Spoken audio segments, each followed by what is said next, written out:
Start करते हैं। ये क्लास 11th के लिए लेक्चर रिकॉर्ड कर रहे हैं। क्लास 11th में इससे पहले वाले दिन में क्या पढ़ाया था, तो रेन मैन प्रॉब्लम मैंने पढ़ा दिया था। ठीक है, रेन मैन प्रॉब्लम थोड़ा मुश्किल होता है बच्चों के लिए। तो रेन मैन प्रॉब्लम में आपको क्या करना है, क्वेश्चन को सॉल्व करना है, अच्छे से क्वेश्चन को सॉल्व करना रेन मैन प्रॉब्लम में, तब जाके ही आप क्या कर पाओगे, एग्जाम में उसके क्वेश्चन सॉल्व कर पाओगे। प्रैक्टिस करो, मैं बार बार बोल रहा हूँ कि प्रैक्टिस करो, क्वेश्चंस को आपको खुद से प्रैक्टिस करना पड़ेगा। एक बार जब कोचिंग खुलेगी उसके बाद आप बोलोगे कि सर ये सब मेरा छूट गया है, वो मेरे को नहीं आता, ये नहीं होता, वो नहीं आता। एक तो उस समय आपको सिलेबस भी बहुत थोड़ा जल्दी जल्दी पढ़ाना पड़ेगा क्योंकि टाइम का जो प्रॉब्लम है उसके कारण। और दूसरा, जो चीज़ छूट जाता है वो छूट जाता है, वो हमेशा, ये जो भी हमने जो अभी अभी पढ़ रहे हैं ना, वो आगे हमेशा याद करेगा तुम्हें। वो हमेशा तुम्हें क्या करेगा, तुम्हें याद दिलाएगा कि ये तुम्हें पहले पढ़ लेना चाहिए था, पहले पढ़ लेना चाहिए था। अगर तुम अभी नेग्लेक्ट कर रहे हो तो बाद में बहुत प्रॉब्लम होने वाली है तुम्हें। ठीक है, तो आज स्टार्ट करते हैं। आज क्या करने वाले हैं, आज हम बात करेंगे रिवर बोट प्रॉब्लम के बारे में। ये रिलेटिव मोशन का ही एक और कंसेप्ट होता है, रिवर बोट प्रॉब्लम। ये लास्ट टॉपिक होगा जो मैं पढ़ाऊंगा, उसके बाद काइनेमेटिक्स खत्म हो जाएगा। काइनेमेटिक्स खत्म हो जाएगा तो फिर यूनिट एंड मेजरमेंट या kinematic Newton laws of motion, दोनों में से कोई एक चैप्टर में स्टार्ट कर सकता हूँ। ठीक है, तो स्टार्ट करते हैं।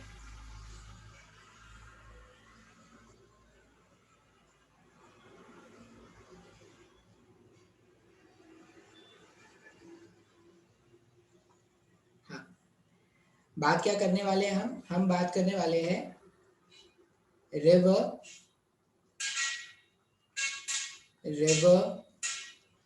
Boat problem. अब रिवर बोट प्रॉब्लम देखो, एक तो अपस्ट्रीम और डाउनस्ट्रीम वाले क्वेश्चंस होते हैं। अपस्ट्रीम और डाउनस्ट्रीम वाले क्वेश्चंस होते हैं। नसीब अच्छा है तो अपस्ट्रीम डाउनस्ट्रीम पर ही क्वेश्चन आएंगे, लेकिन अगर कभी कभी नसीब बुरा है तो रिवर बोट प्रॉब्लम पे कुछ अच्छे लेवल के क्वेश्चन बनते हैं। अब देखो, जैसे मैं पढ़ाते जाऊंगा, अगर वैसा आज का लेक्चर जो मैं जैसे जैसा बताता जाऊंगा वैसा वैसा याद करते जाओगे तो आपको कोई तकलीफ नहीं होगी, और अगर वैसा नहीं करते हो तो शायद आगे जाके आपको तकलीफ हो जाए। ठीक है, सबसे पहले तो क्वेश्चन में हम देखते हैं कि हमारे को टर्म्स क्या क्या मिलेंगे। सबसे पहला टर्म आपको मिलेगा वी आर। वी आर का मतलब है absolute velocity. Absolute velocity of river. ये सारे टर्म्स आपको पहले पहचानने पड़ेंगे। वी आर का मतलब है एब्सोल्यूट वेलोसिटी ऑफ रिवर, या velocity of river, velocity of river with respect to ground. River का वेलोसिटी ग्राउंड के रिस्पेक्ट में, ये पहला पॉइंट है जो अपने को क्या करना है, याद रखना है। दूसरा पॉइंट है वीबी। वीबी है absolute velocity of boat. Absolute velocity of boat. Absolute velocity का मतलब होता है velocity of boat, velocity of boat as seen from ground। Velocity of boat as seen from ground, ये हो जाएगा वीबी का मतलब। अच्छा, और वीबी का मतलब क्या होता है, ये इस तरह से आपको क्वेश्चन में लिखे हुए मिलेंगे। The direction in which the boat is actually moving, या डायरेक्शन मतलब लिखो, वेलोसिटी लिखो, ये पूरा वेलोसिटी के बारे में बात कर रहे हैं।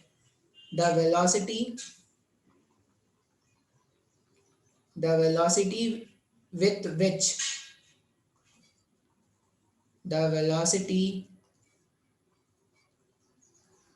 with which the boat is actually moving। जिस वेलोसिटी से बोट एक्चुअल में मूव करता है उसे हम क्या बोलते हैं, वीवी। ठीक है, ये समझ में आ जाएगा। देखो, पहला दो आपको जो स्टेटमेंट लिखा है वो समझ में आ रहा होगा। एब्सोल्यूट वेलोसिटी ऑफ बोट मतलब velocity of boat with respect to ground. पहले दो स्टेटमेंट आपको समझ में आ रही होगी। तीसरा जो स्टेटमेंट है उसका मतलब है कि जिस वेलोसिटी से बोट एक्चुअल में मूव करेगा वो, अभी शायद नहीं समझ में आया तो कुछ टाइम के बाद समझ में आ जाएगा। थर्ड टर्म आपको जो मिलेगा वो मिलेगा VBR।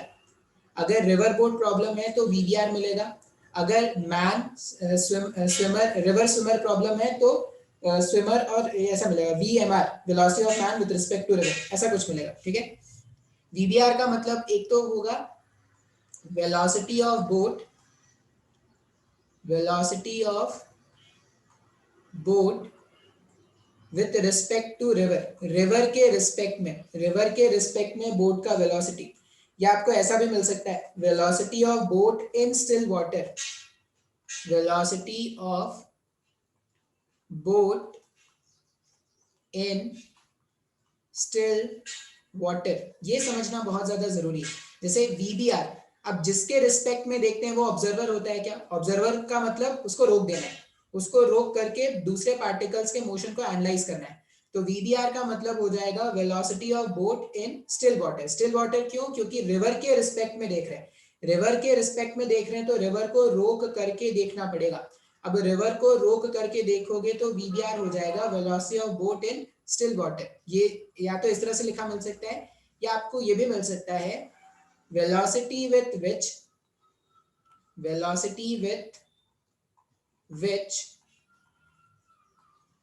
one wants to steer the boat। ठीक है, VBR का मतलब एक और क्या मिल सकता है, velocity of boat with respect to river. देखो सबसे पहला सबसे आसान फॉर्मेट क्या मिलेगा कि बोट का वेलोसिटी रिवर के रिस्पेक्ट में। दूसरा फॉर्मेट आपको क्या मिल सकता है, velocity of boat in still water. अब स्टिल वाटर क्यों बोल रहे हैं, क्योंकि रिवर के रिस्पेक्ट में अगर देख रहे हैं, रिवर के रिस्पेक्ट में अगर देख रहे हैं तो रिवर को रोक करके देखना पड़ेगा। तो रिवर को रोक करके, रिवर को रोक करके जो भी बोट का स्पीड मिलेगा उसी को हम VBR बोल रहे हैं। इसलिए बोल रहे हैं velocity of boat in still water, ठहरे हुए पानी पर बोट का स्पीड। और तीसरा पॉइंट होगा velocity with which one wants to steer the boat. जिस वेलोसिटी से हम बोट को चलाना चाहते हैं उसको हम क्या बोल रहे हैं, VBR। अब ये तीन डेफिनेशंस, जब तक ये तीन डेफिनेशंस नहीं समझ में आएंगे ना, VR, VB और VBR, तब तक आगे का चैप्टर आपको नहीं समझ में आने वाला। तो ये तीन डेफिनेशंस VR, VB और VBR एकदम मन में बैठा लो कि हाँ ये क्या होता है। VR का मतलब रिवर जिस वेलोसिटी से ग्राउंड के रिस्पेक्ट में फ्लो कर रहा है वो VR है, या एब्सोल्यूट वेलोसिटी रिवर के फ्लो का है जो VR है। VB का मतलब है बोट का एक्चुअल वेलोसिटी, बोट का एक्चुअल वेलोसिटी। जब भी मैं बोलूं एक्चुअल वेलोसिटी मतलब ग्राउंड के रिस्पेक्ट में जो बोट का वेलोसिटी है वो VB है। और आखिरी टर्म क्या है, आखिरी टर्म है velocity in which one boat जो एक्चुअल में मूव करता है जिस वेलोसिटी से, उसे हम क्या बोलते हैं, VB। अच्छा, फिर VBR क्या है सर, तो बोट का वेलोसिटी रिवर के रिस्पेक्ट में। अब रिवर के रिस्पेक्ट में है मतलब हम ऐसा बोल सकते हैं कि रुके हुए रिवर में बोट का जो वेलोसिटी है वो क्या है, VBR है। अच्छा, और फाइनली हम क्या बोलेंगे, फाइनल हमारे पास होना चाहिए velocity with which one wants to steer the boat. जिस डायरेक्शन से या जिस वेलोसिटी से आप बोट को लेकर जाना चाहते हो उसे VBR बोलते हैं। अब इसको ना मैं थोड़ा ये जो मैंने लिखा है उसको मैं आपको समझाने की कोशिश करता हूँ कि क्या डिफरेंस है, क्या चेंज आएगा। पहले ना मैं थोड़ा मैथमेटिक्स आपको बता दूं, मैं समझा भी दूंगा लेकिन थोड़ा मैथमेटिक्स में आपको समझा दूं। देखो, रिलेटिव वेलोसिटी का जो कंसेप्ट है उसे हम ये जानते हैं क्या, अगर मेरे को VBR वेक्टर लिखना है, अगर मेरे को VBR वेक्टर लिखना है तो मैं इसको क्या लिखूंगा, velocity of boat with respect to ground minus velocity of river with respect to ground, ऐसा कुछ लिखेंगे। अच्छा, अब अगर मैं ये VBG का वैल्यू फाइंड करना चाहूं तो मैं velocity of boat with respect to ground, boat का वेलोसिटी ग्राउंड के रिस्पेक्ट में जो होगा उसको बोट का वेलोसिटी रिवर के रिस्पेक्ट में प्लस रिवर का एब्सोल्यूट वेलोसिटी, इन दोनों का वेक्टर सम लिख सकते हैं क्या। Velocity of boat with respect to ground का मतलब हो जाएगा velocity of boat with respect to river plus velocity of river with respect to ground, ऐसा लिखा जा सकता है। अब एकदम ध्यान से सोचना, जो बोट का एक्चुअल वेलोसिटी है ग्राउंड के रिस्पेक्ट में जो वेलोसिटी है या जो एब्सोल्यूट वेलोसिटी है वो एक्चुअल में VBR वेक्टर बोट का वेलोसिटी रिवर के रिस्पेक्ट में प्लस वी आर का वेलोसिटी का वेक्टर सम है क्या। अब इसका क्या मतलब है सर, इस वाले पॉइंट का क्या मतलब है, तो इस वाले पॉइंट का पहले मैं आपको थोड़ा मतलब समझा दूं। जैसे मान लो मैं बोल रहा हूं कि रिवर है, ठीक है। अब जो रिवर है, आप ऐसा समझ लो कि ये रिवर का सरफेस है, ऐसा ये रिवर का सरफेस है। अब रिवर जो है वो ऐसे फ्लो कर रहा है। अगर रिवर ऐसे फ्लो कर रहा है, सिर्फ रिवर फ्लो करता, बोट नहीं चल रहा था, ये हमारा बोट है, सिर्फ रिवर फ्लो कर रहा है, सिर्फ रिवर फ्लो कर रहा है, तो जो रिवर के फ्लो का डायरेक्शन होगा बोट उधर ही चलेगा क्या। बात समझ में आ रहा है। मैं क्या बोल रहा हूं कि जो बोट है, बोट जो है या जो जो भी हमारा शिप है, उसका जो कैप्टन है वो सोया हुआ है, वो जाग जाग उसका जो कैप्टन है वो जाग नहीं रहा, वो सोया हुआ है। तो अगर शिप ऐसे रखा हुआ है, तो जिस डायरेक्शन में रिवर का फ्लो होगा, जिस डायरेक्शन में रिवर का फ्लो होगा, शिप या बोट उसी डायरेक्शन में चला जाएगा क्या। तो रिवर ऐसे चल रहा था तो बोट ऐसे चला गया। अच्छा, अब रिवर, मान लो रिवर इस डायरेक्शन में फ्लो कर रहा है, रिवर इस डायरेक्शन में फ्लो कर रहा है, लेकिन मैं उधर जाना चाहता हूं, मैं चाहता हूं कि मैं उधर चलूं, तो मैं बोट के इंजन को उधर घुमा दूंगा क्या। रिवर मेरे को चाहता है, रिवर मेरे को चाहता है कि जो बोट है वो इधर चले, और मैं चाहता हूं कि बोट इधर चले। अब रिवर चाहता है कि बोट इधर चले, मैं चाहता हूं कि बोट इधर चले। एक्चुअल में बोट क्या करेगा, एक्चुअल में बोट बोलेगा, अब ऐसा तो टुकड़े टुकड़े होके तो नहीं चलेगा, कुछ टुकड़ा इधर चलेगा कुछ टुकड़ा इधर चलेगा, ऐसा तो होगा नहीं। एक्चुअल में क्या होगा, जो बोट का एक्चुअल डायरेक्शन होगा या एक्चुअल वेलोसिटी होगा, वो इन दोनों का वेक्टर सम हो जाएगा क्या, ऐसे ये इन दोनों का ऐसा वेक्टर सम हो जाएगा ना। रिवर चाहता था कि बोट इधर चले, मैं चाहता हूं कि बोट इधर चले। अब एक्चुअल में बोट क्या हो जाएगा, मैं पागल नहीं होना मेरे को, मैं क्या, बोट क्या बोलेगा कि मेरे को पागल नहीं होना है, मैं क्या ऐसा कुछ चलता हूं कि दोनों सेटिस्फाई हो जाए। तो अगर दो वेक्टर्स ऐसे हैं तो इनका रिजल्टेंट के अलॉन्ग में बोट चलेगा क्या। अब इनका रिजल्टेंट ऐसा कुछ होगा तो बोट इधर चलेगा। सर नहीं आया समझ में, अगर नहीं समझ में आया है तो एक डायग्राम से बताता हूँ, डायग्राम से बताता हूँ तो शायद अच्छे समझ में आ जाए। Share screen.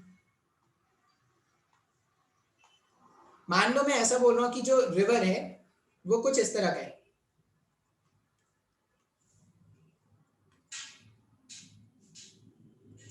ऐसा ये रिवर का सरफेस है जो इस तरह से बनाया गया है, ये पूरा पूरा रिवर का सरफेस है। बात समझ में आ रहा है।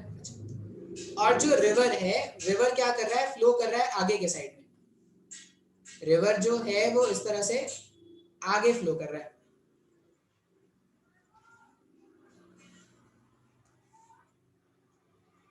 ऐसे। ये जो येलो से मैंने बनाया है वो क्या है, रिवर के फ्लो डायरेक्शन है।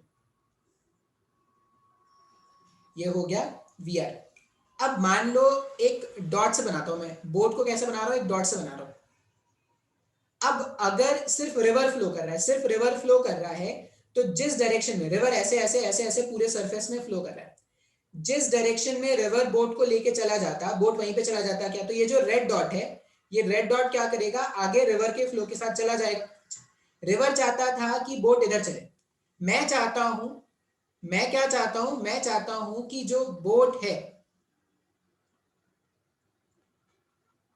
मैं क्या चाहता हूं कि ये जो बोट है, ये बोट क्या करे, इस डायरेक्शन में चले, ऐसा। ठीक है, मैं चाहता हूं कि बोट कैसा चले, इस डायरेक्शन में। किस डायरेक्शन में, तो वो जो रिवर का फ्लो था ना, रिवर के फ्लो से जो परपेंडिकुलर बनता, उस परपेंडिकुलर से कोई थीटा एंगल पर मैं चाहता हूं। जो रिवर का फ्लो है, रिवर के फ्लो से परपेंडिकुलर बना देंगे। ये पूरा पूरा डायग्राम ऐसा है, मतलब ये ऐसा व्हाइट बोर्ड में है, लेकिन व्हाइट बोर्ड को ऐसा सीधा कर लो। बात समझ में आ रहा है, मैं पूरा पूरा जो डायग्राम बना रहा हूँ, आप क्या करो, आप ऐसा समझो कि आप ये, अगर आप लैपटॉप के स्क्रीन पे देख रहे हो तो लैपटॉप को ऐसा कर लो। ठीक है, तो बोट चाहता था कि रिवर वीआर स्पीड से इधर चले, मैं चाहता हूं कि जो बोट है वो कुछ वीवीआर स्पीड से इधर चले। बात समझ में आ रहा है क्या। अच्छा, अब ये थीटा मैंने कहां से लिया है, तो वो जो रिवर फ्लो का परपेंडिकुलर है, रिवर फ्लो का जो परपेंडिकुलर है, ठीक है, उसमें से हमने क्या किया है, थीटा एंगल को लिया है। अच्छा, अब हमने ये देखा कि जो बोट का स्पीड है, जो बोट का स्पीड है वो क्या है, वीवीआर, बोट का रिलेटिव वेलोसिटी, और वीआर, बोट का रिलेटिव वेलोसिटी मतलब जिस डायरेक्शन में आप बोट को लेके जाना चाहते हो, आप बोट को इस डायरेक्शन में लेके जाना चाहते हो तो ये वीबीआर है क्या, और रिवर इस डायरेक्शन में लेके जाना चाहता है, तो बोट का जो रिलेटिव वेलोसिटी होगा, सॉरी, जो बोट का एक्चुअल वेलोसिटी होगा वो इन दोनों का रिजल्टेंट होगा क्या? ऐसा मान लो कि रिजल्टेंट जो है वो इस तरफ कहीं पर आएगा, ऐसा बोट जो है वो एक्चुअल में इस डायरेक्शन में चल रहा है, तो बोट जिस डायरेक्शन में एक्चुअल में चलता है वो क्या होता है? वो होता है वीबी। बात समझ में आ रहा है? रिवर चाहता था बोट इधर चले, मैं चाहता था बोट उधर चले, बोट जिस डायरेक्शन में एक्चुअल में चलेगा उसको हम क्या बोलेंगे? वीबी। मतलब बोट जो है वो रिवर को भी सेटिस्फाई कर रहा है और वीबीआर को भी सेटिस्फाई करता हुआ इस डायरेक्शन में ऐसा कुछ मूव कर रहा है। बात समझ में आया है क्या? अब एकदम ध्यान से देखना, आपको डेरिवेशन समझ में आए तो बहुत अच्छी बात है, नहीं समझ में आए तो बस एंड रिजल्ट याद कर लेना, ठीक है? मेरे पास बोट का वेलोसिटी है ग्राउंड के रिस्पेक्ट में, ऐसा है ना? वीबी वेक्टर जो है वो है VBR vector plus VR vector, लिख सकते हैं ऐसा? अच्छा, मैं किसी भी वेक्टर को उसके कंपोनेंट के फॉर्म में लिख सकता हूं क्या? ये जो वीबी है, ये जो वीबी है उसको मैं ऐसा लिख सकता हूं ना, बोट के वेलोसिटी का एक्स कंपोनेंट, बोट के वेलोसिटी का एक्स कंपोनेंट प्लस बोट के वेलोसिटी का वाई कंपोनेंट, बोट के वेलोसिटी का एक्स कंपोनेंट प्लस बोट के वेलोसिटी का Y component equals to boat के रिलेटिव वेलोसिटी का आई कंपोनेंट मतलब एक्स कंपोनेंट प्लस बोट के रिलेटिव वेलोसिटी का जे कंपोनेंट, लिख सकते हैं ऐसा? हमने बोट के वेलोसिटी का एक्स कंपोनेंट लिखा, बोट के वेलोसिटी का वाई कंपोनेंट लिखा, बोट के रिलेटिव, ये एक्स वाई यहां से हटा देते हैं, आई कैप और आई का इसका मतलब ही ये है यहाँ पे,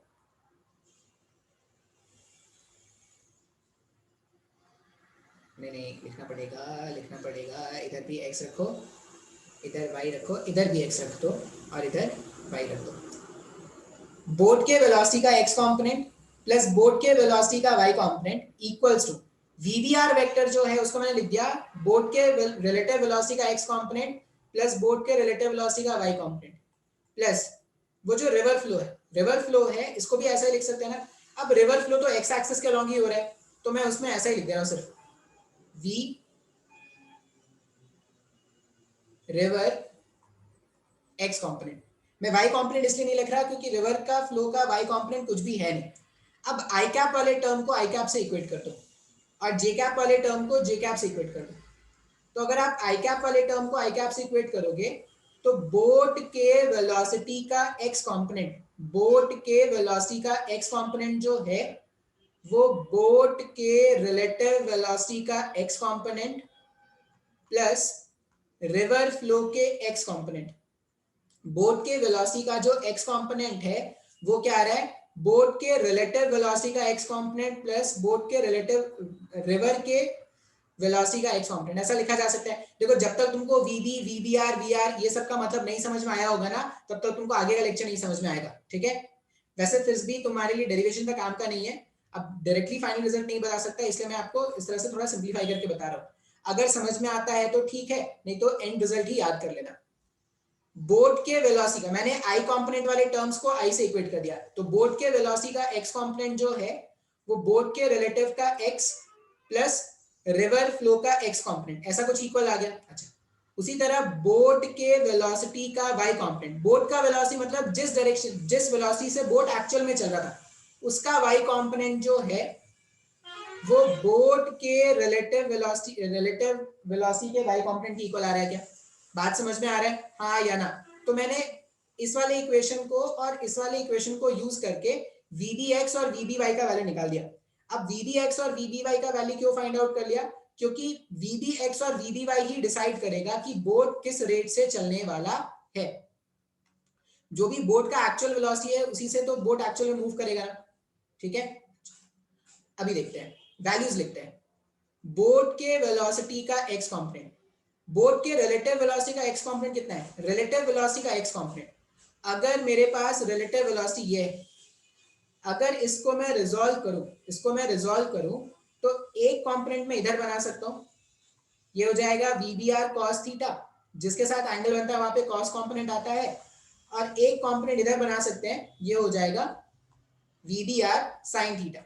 मैं वेक्टर को रिजॉल्व करके लिख सकता हूं ना इस तरह से। तो बोट के रिलेटिव वेलोसिटी का जो एक्स कंपोनेंट है वो कितना आ रहा है? वीबीआर cos थीटा, ठीक है? प्लस अभी y कॉम्पोनेंट लिख नहीं रहा है, अभी सिर्फ x कॉम्पोनेंट पे, सॉरी x कॉम्पोनेंट पे अगर मेरे को बात करना है तो x कॉम्पोनेंट साइन थीटा है भाई साहब, गलत क्यों कर रहे हो, वो भी माइनस में, माइनस में V B R sine theta लिख सकते हैं ना, माइनस में V B R sine theta, ये हमारे पास माइनस में V B R sine theta आ गया, प्लस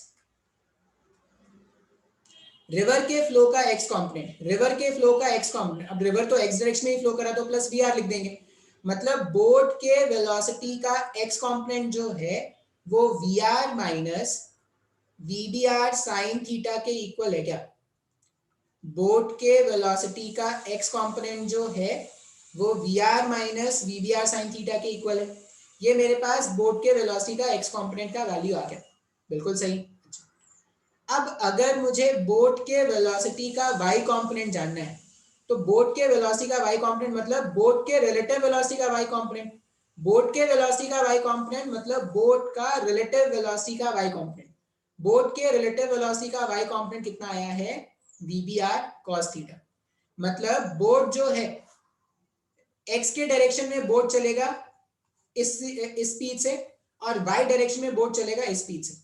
अब जब भी देखो बोट का मोशन कैसा है, बोट अगर ऐसा चल रहा है, बोट यहां से चलता हुआ यहां से चलता हुआ या यहां पे आया अगर, मतलब वो x में भी कुछ डिस्टेंस आगे बढ़ रहा है और y में भी कुछ डिस्टेंस आगे बढ़ रहा है ना, जब भी मोशन प्लेन में होता था तो x एक्सिस के मोशन को अलग से सॉल्व करते थे और y एक्सिस के मोशन को अलग से सॉल्व करते हैं। अब x एक्सिस के मोशन को अलग से देखना है और y एक्सिस के मोशन को अलग से देखना है, तो सिंप्लीफाई करते हैं। अब इसमें क्या क्या पूछे जाएंगे, ये वीबी एक्स और वीबी वाई, ये पहला पार्ट है क्वेश्चन का जो आपको क्या करना है, ये याद रख लेना है। वीबी एक्स मतलब बोट के वेलोसिटी का एक्स कंपोनेंट क्या है ये याद रखना है, और बोट के वेलोसिटी का वाई कंपोनेंट क्या है ये भी याद रखना है। बात समझ में आया? अच्छा, अभी मान लीजिए ये जो रिवर है, ये जो रिवर है हमारे पास, तो रिवर का विड्थ जो है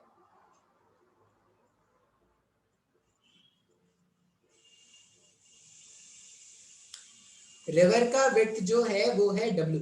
मान लीजिए ऐसा है, ये जो रिवर है, रिवर का विड्थ कितना है W का, रिवर जो है मतलब रिवर की चौड़ाई जो है वो कितनी है, W की है, ठीक है। अच्छा, अब आपसे ना बेसिकली क्या पूछा जाता है, दो तरह के क्वेश्चन होते हैं जो पूछे जाते हैं, या दो वैल्यूज आपको क्वेश्चन में बार बार पूछे जाएंगे। पहला क्वेश्चन होता है time taken to cross the river, time taken to cross the river, कितने टाइम पर रिवर को क्रॉस कर लेंगे, वो पहला क्वेश्चन होगा। अब time taken to cross the river, time को हम क्या लिख सकते हैं, कभी भी अगर मेरे को टाइम फाइंड आउट करना है तो टाइम को डिस्टेंस अपॉन स्पीड लिख सकते हैं क्या। अब ऐसा क्यों लिख पा रहे हैं, क्योंकि कोई एक्सेलरेशन नहीं है, कोई भी एक्सेलरेशन नहीं मानना आपको, सिर्फ आपने यहाँ पे यूनिफॉर्म स्पीड से चल रहा है ऐसा मान के रखेंगे। तो टाइम को लिखते हैं डिस्टेंस अपॉन टाइम।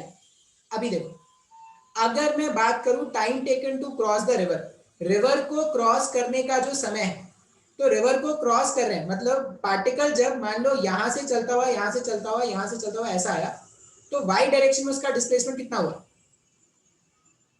अगर ये जो हमारे पास पार्टिकल है, ये पार्टिकल अगर चलता हुआ यहां से यहां पहुंच गया, ऐसा पहुंच गया, यहां से यहां पहुंच गया, ए पॉइंट से उसने चलना स्टार्ट किया था और ए पॉइंट से चलता चलता वो बी पॉइंट तक आ गया। अगर तो ए पॉइंट से चलना स्टार्ट किया था और बी पॉइंट तक अगर वो आ गया, तो ए से बी वाई में उसने कितना डिस्टेंस ट्रैवल किया, वाई में उसने डब्ल्यू विड्थ ट्रैवल किया ना। देखो जब मैं वाई एक्सिस के मोशंस को देखता हूं तो वाई एक्स एक्सिस के जो पैरामीटर्स होते हैं, एक्स एक्सिस का जो वैल्यूज होता है उसको कंसीडर नहीं करते ना। उसी तरह जब एक्स के मोशन को देखेंगे तो वाई के कोई भी पैरामीटर्स को कंसीडर नहीं करेंगे। तो मैं जो टाइम, और वहां पे भी अपने याद रखो जब हमने प्रोजेक्टाइल में भी टाइम ऑफ लाइट कैलकुलेट किया था तो वाई डायरेक्शन के मोशन को देख रहे थे क्या, बिल्कुल। तो अगर मेरे को टाइम निकालना है तो मैं टाइम को क्या लिखूंगा, डिस्टेंस जो मेरे को ट्रैवल करना है वाई डायरेक्शन में वो डब्ल्यू का ट्रैवल करना है, और वाई डायरेक्शन में डिस्टेंस ट्रैवल कर रहे हैं तो स्पीड भी वाई डायरेक्शन का ही लेंगे क्या। तो वाई डायरेक्शन का अगर आप स्पीड लोगे तो वाई डायरेक्शन का स्पीड कितना है, V B R cos theta. अगर मैं टाइम का वैल्यू देखूं तो टाइम कितना हो जाएगा, टाइम हो जाएगा w divided by V B R cos theta. इस तरह से हम क्या करेंगे, टाइम का वैल्यू फाइंड आउट करेंगे। जब भी क्वेश्चन में आपसे पूछा जाए time to cross the river, तो रिवर को क्रॉस करना है मतलब रिवर का विड्थ पूरा पूरा पार करना है, रिवर का विड्थ पूरा पूरा पार करना है, वो w डिस्टेंस हो गया। और किस स्पीड से पार करेंगे, तो सिंस वो y डायरेक्शन में जा रहे हैं तो y डायरेक्शन में जो स्पीड होगा पार्टिकल का, बोट का, उसी से पार करेंगे। तो टाइम का वैल्यू कितना हो जाएगा, w upon V B R cos theta. ये तीसरा बात है जो आपको याद रखना है। पहला दो बात वी बी एक्स और वी बी वाई याद रखना है, तीसरा बात आपको याद रखना है time to cross the river. River को क्रॉस करने का जो टाइम है वो फाइंड आउट करना आपको सीखना है। अच्छा, नेक्स्ट में और क्या पूछते हैं इसमें, नेक्स्ट में इससे आपसे पूछेंगे, इसको इरेज कर देता हूं जहां पे, नेक्स्ट में वो पूछते हैं ड्रिफ्ट। नेक्स्ट में क्या पूछते हैं, वो ड्रिफ्ट। अब देखो ड्रिफ्ट का मतलब क्या है, ड्रिफ्ट का मतलब होता है एक्स के अलोंग का डिस्प्लेसमेंट, एक्स के अलोंग का डिस्प्लेसमेंट। एक्चुअल में बोट कैसा चला था, एक्चुअल में बोट यहां से यहां से यहां से यहां से यहां से यहां से यहां से यहां से ऐसा पहुंचा गया। आपने स्टार्ट ए पॉइंट से किया, वो पहुंचा बी पॉइंट पर, तो वो वाई डिस्टेंस, वाई में कितना चल गया, वाई में विड्थ चल गया, वो एक्स में भी कुछ डिस्टेंस चला गया क्या। अब x में जो वो डिस्टेंस चला जाता है ना, बोट x में x के अलोंग जो डिस्टेंस ट्रैवल करेगा उसी को हम क्या बोलते हैं, ड्रिफ्ट। ठीक है, जैसे प्रोजेक्टाइल में x के अलोंग में जो डिस्प्लेसमेंट मैक्सिमम होता है उसको रेंज बोलते थे ना, रिवर बोट प्रॉब्लम में जो x के अलोंग चला जाता है उसको हम क्या बोलते हैं, ड्रिफ्ट। अब अगर मेरे को ड्रिफ्ट कैलकुलेट करना है, x से डिनोट करते हैं ड्रिफ्ट को, अगर मेरे को ड्रिफ्ट का वैल्यू कैलकुलेट करना है तो x में क्या लिखेंगे, फिर से कोई एक्सेलरेशन एक्सेलरेशन तो है नहीं, तो सिंपल डिस्टेंस अगर कैलकुलेट करना हो स्पीड इनटू टाइम कर दो। स्पीड का वैल्यू कितना है, तो x डायरेक्शन के अलोंग जो स्पीड होगा वही तो अपने को कंसीडर करना है। x डायरेक्शन के अलोंग स्पीड कितना है, V R minus V B R sine theta है क्या। x के अलोंग जो स्पीड है उसका value V R minus V B R sine theta है। अच्छा, अब जितना टाइम पार्टिकल को विड्थ में ट्रैवल करने में लगा था, जितना टाइम पार्टिकल को विड्थ ट्रैवल करने में लगा था, उतने ही टाइम पर वो x में कितना आगे चला गया, यही तो कैलकुलेट करना चाहते हैं ना। जितने टाइम पर, जितने टाइम पर वो विड्थ क्रॉस कर लेगा उस टाइम पर x में कितना आगे चला गया, वही तो हमारा ड्रिफ्ट है। तो यहाँ पर डिस्टेंस अगर कैलकुलेट करना है स्पीड इनटू टाइम मल्टीप्लाई करेंगे। अब टाइम के प्लेस में यहाँ पे क्या लिखेंगे, w अपॉन ये पूरा पूरा डिवाइडेड है, w upon V B R cos theta. मतलब जो भी क्वेश्चंस आएंगे ना वो आपसे सिर्फ यही दो चीजें पूछेंगे, एक तो वो आपसे पूछेंगे time to cross the river, और दूसरा वो आपसे पूछेंगे ड्रिफ्ट, कितना ड्रिफ्ट हुआ। तो कभी भी अगर टाइम का वैल्यू पूछे तो टाइम का फॉर्मूला यूज कर लेना, w upon V B R cos theta. अगर टाइम कोई पूछे तो w upon V B R cos theta, और ड्रिफ्ट का वैल्यू थोड़ा मुश्किल है फॉर्मूला याद रखना, V R minus V B R sine theta w upon V B R cos theta. ये थोड़ा मुश्किल है लेकिन आप चाहो तो डेरिवेशंस अगर आपको समझ में आया है ना तो आपको कोई मुश्किल नहीं होगा। डेरिवेशन समझने के लिए मोशन इन प्लेन को अच्छे से समझना पड़ेगा। अगर मोशन इन प्लेन आपको अच्छे से समझ में आ गया है तो आपको इसमें कोई प्रॉब्लम नहीं हुआ होगा। ठीक है, तो ये मेरे पास x और t का वैल्यू हमने क्या किया, कैलकुलेट किया। बात समझ में आया क्या, हाँ या ना। अब इसमें ना बेसिकली तीन तरह के क्वेश्चंस होते हैं, इसमें बेसिकली तीन तरह के क्वेश्चंस। मैं अगर बोलूँ ना आपने आज के लेक्चर को पूरे अच्छे तरह से याद कर लिया ना तो आपको रिवर बोर्ड प्रॉब्लम के कोई भी क्वेश्चंस में दिक्कत नहीं आने वाली। अब तीन तरह के क्वेश्चंस क्या क्या होते हैं तो वो देखते हैं, तीन तरह के क्वेश्चंस क्या क्या होते हैं वो देखते हैं। उसके लिए थोड़ा जगह खाली करना पड़ेगा, थोड़ा जगह खाली करना पड़ेगा, तो थोड़ा जगह खाली करते हैं। अच्छा, ये जो फॉर्मूलाज है ये फॉर्मूलाज भी मेरे को चाहिए, थोड़ा छोटा कर लूँ क्या फॉर्मूला, कर लेता हूँ।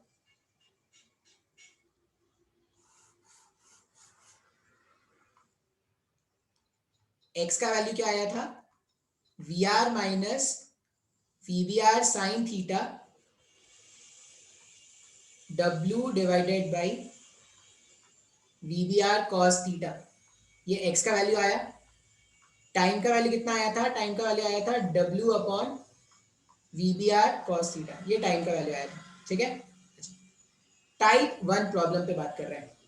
टाइप 1 प्रॉब्लम, पहले तरीका का प्रॉब्लम जो यहां पर आता है। टाइप 1 प्रॉब्लम होता है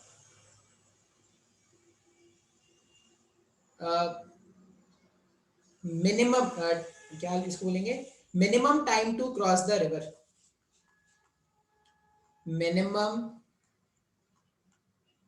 time to cross the river. River को क्रॉस करना है कम से कम टाइम में, ठीक है। Minimum time to cross the river, इस पे बात कर लेते हैं थोड़ा।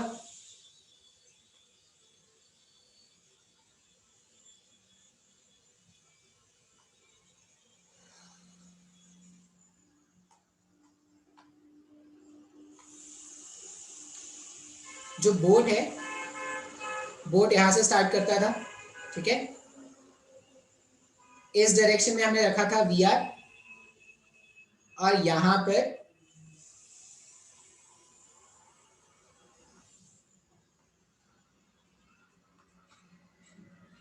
पर हमने रखा था थीटा एंगल, और ये है VBR, ऐसा ही है ना, ठीक है। अभी minimum time to cross the river, time का जनरल फॉर्मूला क्या आया? W upon VBR cos theta, ऐसा कुछ आया क्या? अब W, अगर मेरे को टाइम का मिनिमम वैल्यू चाहिए, ध्यान से देखना, तो टाइम का मिनिमम वैल्यू, मैं विड्थ ऑफ द रिवर को चेंज कर सकता हूं क्या? कि पहले विड्थ इतना था, मेरे को अच्छा नहीं लग रहा तो विड्थ मैंने कम कर दिया, रिवर का विड्थ मैंने बोला कि रिवर का विड्थ ही कम कर देते हैं सर। मिनिमम टाइम चाहिए तो क्या करते हैं, रिवर का विड्थ ही कम कर देते हैं। ऐसा पॉसिबल है क्या? नहीं, ये तो पॉसिबल नहीं। VBR, अब VBR जो है वो भी ऐसा समझो कि बोट के चलने का जो मैक्सिमम स्पीड है, किसी भी व्हीकल का जो मैक्सिमम स्पीड होता है वो क्या होता है? वो तो कांस्टेंट होता है। तो VBR का वैल्यू जो है वो भी क्या है? कांस्टेंट है। VBR भी क्या है? कांस्टेंट है। वेरिएबल क्या हो सकता है? थीटा। वेरिएबल हो सकता है यहाँ पर थीटा। अब थीटा वेरिएबल, इसका क्या मतलब है? मैं चाह, अब ये मैं किस डायरेक्शन में बोट को ले जाऊं ये तो मेरी मर्जी थी ना। VBR का मतलब था मैं अपने मर्जी से बोट को जहां पे ले जाना चाहूं, तो मैं थीटा यहाँ पे ले जाऊं, थीटा यहाँ पे ले जाऊं, थीटा यहाँ पे ले जाऊं, यहाँ पे ले जाऊं, यहाँ पे ले जाऊं, कहीं पे भी थीटा ले जा सकता हूँ क्या? तो मैं चेंज क्या कर सकता हूँ? थीटा। तो अगर कोई मेरे को बोले कि टाइम का मिनिमम वैल्यू फाइंड करना है, तो उसके लिए cos थीटा का वैल्यू मैक्सिमम होना चाहिए क्या? जितना ज्यादा डिनोमिनेटर का वैल्यू होता है उतना कम ओवरऑल वैल्यू होता है क्या? तो अगर मुझे टाइम का कम से कम वैल्यू चाहिए तो cos थीटा का वैल्यू क्या होना चाहिए? मैक्सिमम होना चाहिए। अब cos थीटा का वैल्यू मैक्सिमम चाहिए, तो हम जानते हैं कि cos थीटा का वैल्यू 1 होता है जब थीटा का वैल्यू 0 है। cos थीटा का वैल्यू कभी भी 1 से ज्यादा नहीं होता। अगर cos थीटा का वैल्यू कभी भी 1 से ज्यादा नहीं है तो हम क्या बोलेंगे कि जो t मिनिमम का वैल्यू है वो तब आएगा जब आपने cos थीटा के प्लेस में थीटा को क्या रख दिया है? 0। अब जैसे ही थीटा को 0 रख दोगे तो वो वैल्यू आ जाएगा W अपॉन VBR। ये मिनिमम टाइम का वैल्यू है जिसमें वो रिवर को क्या करेगा? क्रॉस करेगा। अब थीटा का वैल्यू 0 रखने का मतलब क्या है? थीटा का मतलब 0 रखने का कि जो VBR है जो मैंने इधर रखा था वो एक्चुअल में ऐसा होना चाहिए ना। अगर VBR रिवर फ्लो के परपेंडिकुलर हो जाए तो मिनिमम टाइम पे रिवर को क्रॉस कर जाएंगे ना। तो ये आपको नोट के जैसा याद रखना है। क्या याद रखना है? आप या तो देखो ये याद रखो, अगर आपको ये डायग्राम याद है तो आप ये याद रख लो कि थीटा को 0 रखते हैं, थीटा को अगर 0 रखेंगे तो क्या हो जाएगा? कम से कम टाइम में रिवर को क्रॉस कर लेंगे। या तो आप ये याद रख लो। लेकिन ज्यादा जनरलाइज क्या होगा? अब देखो हमने थीटा को इधर माना है, कोई थीटा इधर भी मान सकता है। जैसे मैंने जो एंगल लिया था वो वर्टिकल्स लिया था, कोई अगर एंगल यहां से लेता पूरा, अगर वो बोलता कि एंगल यहां से है तो वो 90 प्लस थीटा मानता क्या एंगल। इसलिए सिंप्लीफाइड करने के लिए आप ऐसा समझो कि whenever VBR is perpendicular to river flow, whenever VBR is perpendicular to river flow, the boat will cross the river. The boat will cross the river in minimum time, in minimum time. जो boat है, जो river है, sorry जो boat है वो river को cross कर लेगा कम से कम टाइम में। कब? जब वीबीआर का डायरेक्शन, जब वीबीआर का डायरेक्शन रिवर फ्लो के परपेंडिकुलर होगा तब। ठीक है, तो आपको क्या क्या याद रखना है? टाइप 1 प्रॉब्लम में क्या याद रखोगे कि अगर मेरे को कम से कम टाइम पे रिवर क्रॉस करना है तो कम से कम टाइम का मतलब हो जाएगा कि मुझे थीटा का वैल्यू 0 रखना है। मेरे डायग्राम के हिसाब से, मेरा डायग्राम में थीटा क्या था? वर्टिकल से था। बुक्स में देखना कभी कभी वो डायग्राम रिवर फ्लो से ले लेते हैं, तो वो 90 प्लस थीटा लिख लेंगे। तो वो क्या बोलेंगे, उस केस में थीटा का वैल्यू 90 आना चाहिए था। अगर थीटा 90 होता तब ऐसा कुछ हो पाता। तो आप डायग्राम याद रखो, अगर आप मेरा डायग्राम याद रखते हो तो जैसा मैं बोल रहा हूँ वैसा याद रखते जाओ। थीटा का वैल्यू 0 रखने पे टाइम का वैल्यू मिनिमम मिलता, तो टाइम का मिनिमम वैल्यू कितना आ जाएगा? W upon VBR. अब डब्ल्यू अपॉन वीबीआर, इसमें आपको याद रखना है कि टाइम मिनिमम तब होगा, टाइम मिनिमम तब होगा जब वीबीआर, वीबीआर जो है वो रिवर फ्लो के परपेंडिकुलर। सिंपल लैंग्वेज में ये याद रख लो, ज्यादा सही है। अच्छा, अब एक्चुअल में अगर आप देखोगे तो देखो हमने यहाँ पे क्या देखा, रिवर चाहता है बोट इधर चले, मैं उसको अलग कलर से बनाऊं, रेड्यूस करता हूं। रिवर चाहता है बोट ऐसा चले वीआर से, मैं चाहता हूं बोट ऐसा चले वीबीआर से। एक्चुअल में बोट कुछ ऐसा चलेगा क्या? एक्चुअल में बोट जो है, वीबी जो है वो इस लाइन के अलॉन्ग है क्या? अब अगर एक्चुअल में बोट इस तरफ चल रहा है तो कुछ ना कुछ ड्रिफ्ट होगा क्या? अब मुझे ड्रिफ्ट का वैल्यू कैलकुलेट करना है, तो हम क्या करते हैं, नेक्स्ट स्टेप में हम कैलकुलेट करेंगे ड्रिफ्ट। मेरे पास टी मिनिमम का वैल्यू आ गया और मैंने कंडीशन भी जान लिया कि कंडीशन क्या है टी मिनिमम का, जब रिवर फ्लो के परपेंडिकुलर चलेंगे तो टी मिनिमम आ जाएगा। हम कैलकुलेट करना चाहते हैं ड्रिफ्ट। ड्रिफ्ट का फॉर्मूला है VR minus VBR sign theta W upon VBR cos theta, यही तो फॉर्मूला है। अच्छा, अभी हमने देखा था कि फॉर टी का वैल्यू मिनिमम, टी का वैल्यू मिनिमम के लिए थीटा का वैल्यू 0 होना चाहिए ना। अब ये जो इक्वेशन है ना मेरे पास, उसमें मैं थीटा 0 पुट कर दूं अगर, तो ड्रिफ्ट क्या आ जाएगा? ड्रिफ्ट आ जाएगा V R minus VBR sine 0। Sine 0 का वैल्यू क्या होता है? साइन 0 होता है 0, तो साइन 0 0 हो गया तो ये पूरा टर्म 0 हो गया ना। W divided by VBR cos theta, cos 0 का वैल्यू होता है 1। कॉस 0 का वैल्यू अगर आप 1 पुट करोगे तो कॉस 0 हो गया 1, 1 पुट करने से ये वीबीआर आ जाएगा क्या? मतलब ड्रिफ्ट का value for minimum time, minimum time पे जो ड्रिफ्ट का वैल्यू आ रहा है वो W VR अपॉन वीबीआर आ रहा है क्या? तो टाइप 1 प्रॉब्लम में आपसे यही दो चीजें पूछेंगे। एक तो पूछेंगे कि मिनिमम टाइम जो है, मिनिमम टाइम का कंडीशन क्या है, तो मिनिमम टाइम का कंडीशन होता है जब भी रिवर फ्लो के परपेंडिकुलर चलना स्टार्ट कर देंगे, रिवर फ्लो के परपेंडिकुलर चलना स्टार्ट कर देंगे वो, तो वो टी मिनिमम हो गया। और दूसरा बात याद क्या रखना है, टी मिनिमम का वैल्यू होता है डब्ल्यू अपॉन वीबीआर। ठीक है, अच्छा, अब एक बार टी मिनिमम का वैल्यू मिल गया तो रेंज कैसे निकालना है? रेंज के लिए हम क्या, सॉरी, ड्रिफ्ट का वैल्यू कैसे निकालेंगे? तो W into V R divided by VBR कर दो, तो वहां से रेंज का वैल्यू मिल जाएगा, ड्रिफ्ट का वैल्यू मिल जाएगा। तो ये मेरे पास पहला टाइप का क्वेश्चन है जो आपको एग्जाम में मिलेगा। अब हम बात करते हैं टाइप 2 प्रॉब्लम पे। स्टार्टिंग स्टार्टिंग में मुश्किल लगेगा, तो अगर मुश्किल लगे तो क्या करना, याद रख लेना। और क्या कर सकते हैं, मुश्किल अगर लगेगा तो और कुछ तो नहीं कर सकते ना। Type 2 problem, type 2, type 2 problem में हम क्या बोलेंगे? टाइप 2 प्रॉब्लम होता है जस्ट टू रीच,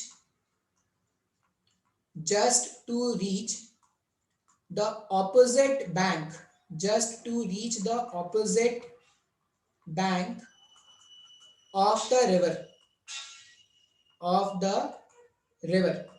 हम क्या चाहते हैं कि हम जो रिवर है उसके जस्ट ऑपोजिट बैंक पर पहुंचे। ऑपोजिट बैंक पर पहुंचे इसका मतलब क्या है कि जहां से हमने स्टार्ट किया ना, जैसे अगर ऑपोजिट बैंक पे पहुंचना है इसका मतलब पॉइंट ए से स्टार्ट किया और just opposite bank point B पर हमें क्या करना है? पहुंचना है।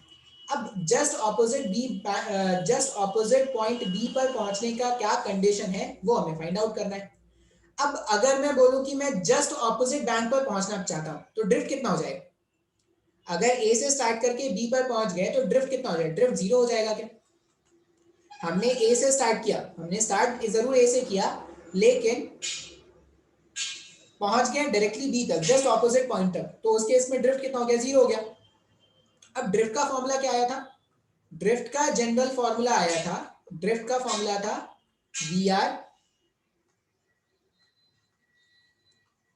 V R minus V sine theta W upon V cos theta, लिख सकते हैं ऐसा। अच्छा, अब मैं चाहता हूं कि ड्रिफ्ट का वैल्यू हो जाए 0, ड्रिफ्ट 0। ड्रिफ्ट 0 के लिए क्या होना चाहिए, ड्रिफ्ट 0 के लिए देखो, या तो न्यूमरेटर, अब ड्रिफ्ट का वैल्यू 0 होना है, मतलब V R minus V sine theta into W divided by V cos theta. अगर ड्रिफ्ट का वैल्यू 0 होना है, मतलब ये पूरा ओवरऑल वैल्यू 0 होना चाहिए ना।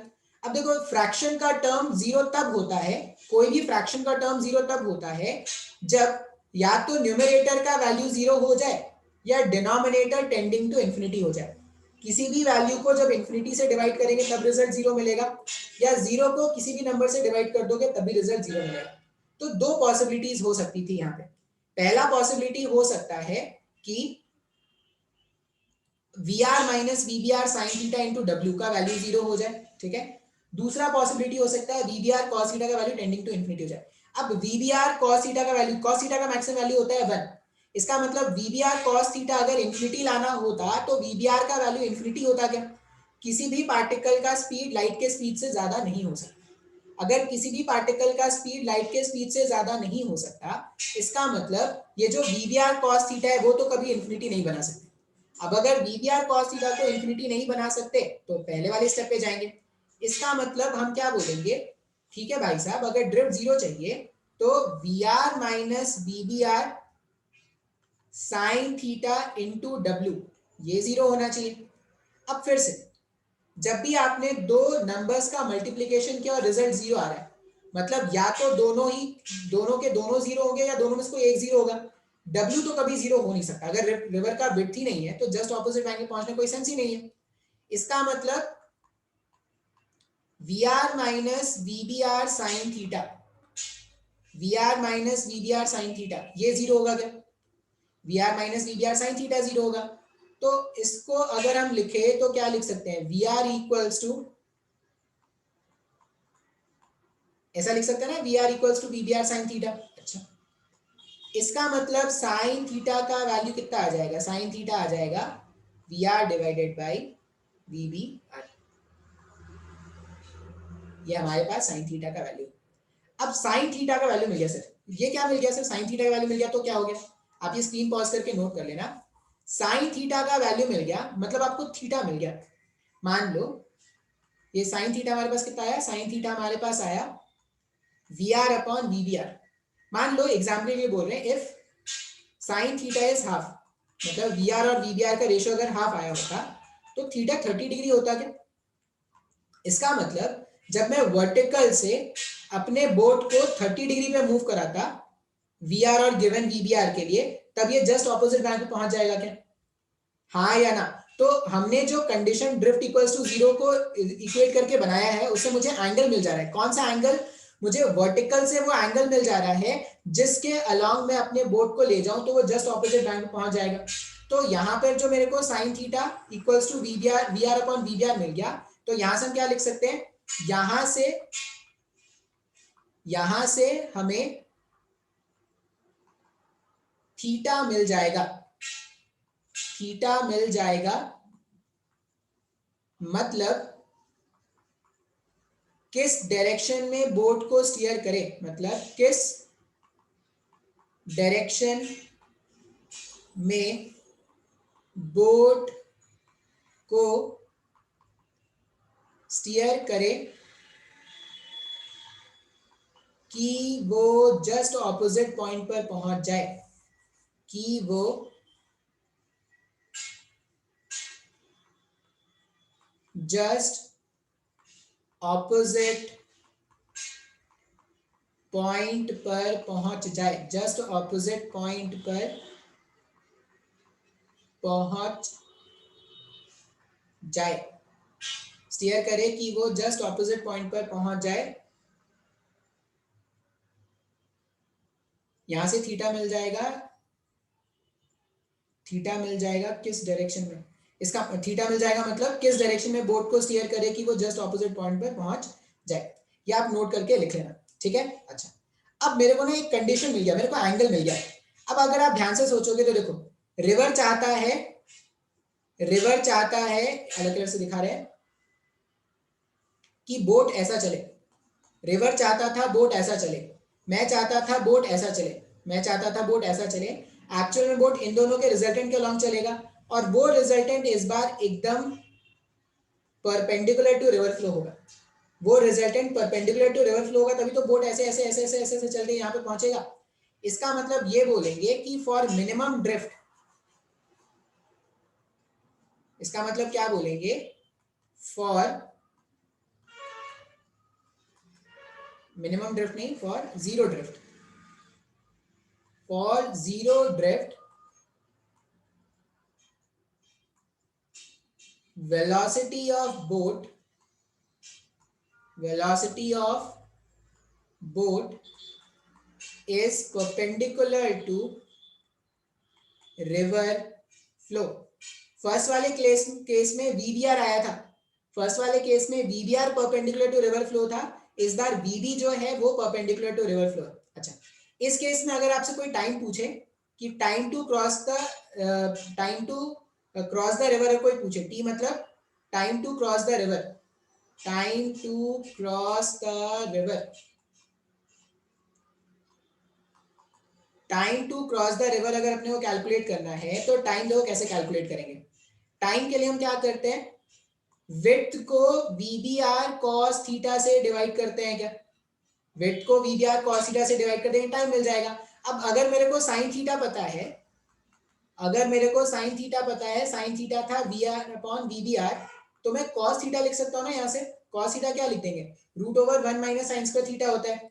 तो यहां से मैं लिख दे रहा हूं कॉस थीटा, कॉस थीटा का वैल्यू हो जाएगा root over of 1 minus V R square upon V B R का स्क्वायर, ऐसा लिख सकते हैं। इसको थोड़ा सिंप्लीफाई करके और क्या लिख सकते हैं, रूट के अंदर वी बी आर का square minus B R square divided by V B R, ऐसा लिखा जा सकता है क्या। ये मेरे पास कॉस थीटा का वैल्यू आ गया, सारे वैल्यूज को सब्सटीट्यूट कर दो, w divided by V B R, cos theta के प्लेस में root over V B R square minus B R square और वीबीआर का टर्म एक ऊपर भी, ये वीबीआर से ये वीबीआर कैंसिल हो जाएगा, तो टाइम का वैल्यू कितना आ जाएगा, टाइम आ जा रहा है w divided by root over of VBR का स्क्वायर माइनस बीआर स्क्वायर, ये मेरे पास टाइम का वैल्यू है। आई होप ये आपको समझ में आया हो। देखो तुमको अगर तुम अगर फॉर्मूलाज के जैसे याद रखोगे तो बहुत सारे फॉर्मूला याद रखने पड़ेंगे, कंसेप्ट को समझ के याद करते जाओगे तो फिर इतना कोई प्रॉब्लम नहीं होगा। मैंने आपको दो तरह के प्रॉब्लम्स बता दिए, टाइप 1 प्रॉब्लम, टाइप 2 प्रॉब्लम, मैं क्वेश्चन भी सॉल्व करा दूंगा, ठीक है। लेकिन पहले आपको ये समझना पड़ेगा कि देखो पहले मैं सारे केसेस डिस्कस करा दूंगा, फिर आप खुद से आइडेंटिफाई करना कि कौन सा क्वेश्चन किस टाइप का है। बात समझ में आया है क्या, ठीक है, इतना ही रहने देते हैं फिर, ठीक है। चलिए नेक्स्ट क्लास में पढ़ाएंगे फिर।